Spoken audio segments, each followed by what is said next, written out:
Hi and welcome to Movies Suck. Today we're going to have a look at Shaft 2019.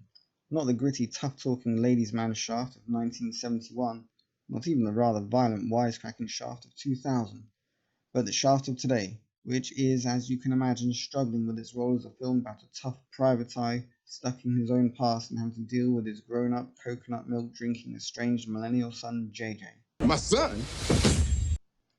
Coming to this film, I was surprised to see it titled as Shaft, since I remembered watching a film starring Samuel L. Jackson called Shaft way back in the distant past.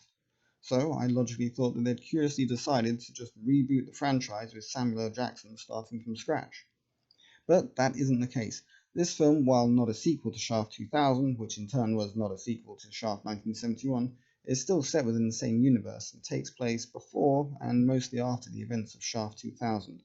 Shaft now finds himself stuck in the modern, soy-infested, millennial, mollycoddling, metrosexual world. What? Which is nothing but amusing to him, and thankfully us. He is very much a man out of place among the younger, flightier, more emotional generation. There are a number of references to homosexuals, with the Brothers Watching Brothers support agency for ex-veterans of the army, which Shaft just can't believe is not some sort of gay group, and the fact that his son is a coconut milk-drinking, nerdy, Gap-wearing, coolest wimp. Come in here with your skinny ass jeans, your button-down plaid Gap shirt. There's also a nice dose of what the PC era call misogyny. You can't beat up a woman. Why not? Because she's a woman. That's like misogynistic. You the one being misogynistic. I ain't mentioned her gender. With women being treated like women, in other words, objects of male attention, weird, huh? And getting all worked up over men being manly. You damn right. The actual story itself is just another rehash of drug traffickers that need to be taken down for killing JJ's best friend, who just manages to make this film seem slightly relevant to modern PC culture by being the unlikely mix of a Muslim, an army veteran, and a recovering drug addict. That poor guy had to do a lot for this film. Even died for this film. The film had a few action sequences, but these are unimportant compared with the interactions between Senior Shaft and Junior Shaft, which is where we find the meat and potatoes of this pasty. Cornish pasties? Anybody? Okay, note to self, do not use the pasty metaphor. This movie is a comedy with action in it, rather than an action movie with comedy, so be prepared to be humorously entertained, rather than wowed by action set pieces. Think The Other Guys, rather than Die Hard, and you won't be disappointed, or you will be disappointed, but not as much as you could have been.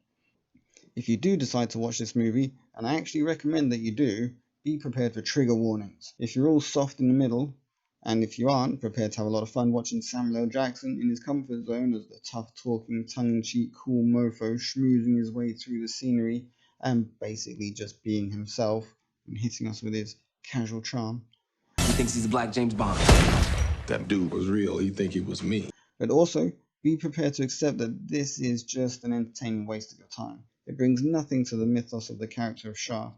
It's just a vehicle to make money off of yet another old property that no longer holds any relevance in the modern world, especially a modern world more interested in what you appear to say rather than the contents of your words.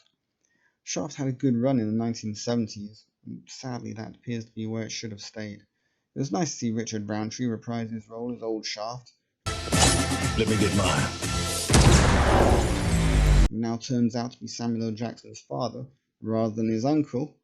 But he turns up right at the end, just where the plot hits maximum predictability and becomes almost unwatchable. Another thing that bothered me throughout the movie was I was sure it was not possible for Richard Roundtree to be Samuel L. Jackson's father, since they're very similar ages. I spent half the movie thinking, hang on a minute, isn't Richard Roundtree only like 6 years older than Samuel L. Jackson? I mean, I know Shaft is a sex machine to all the chicks, but that seems to be pushing it a little bit far.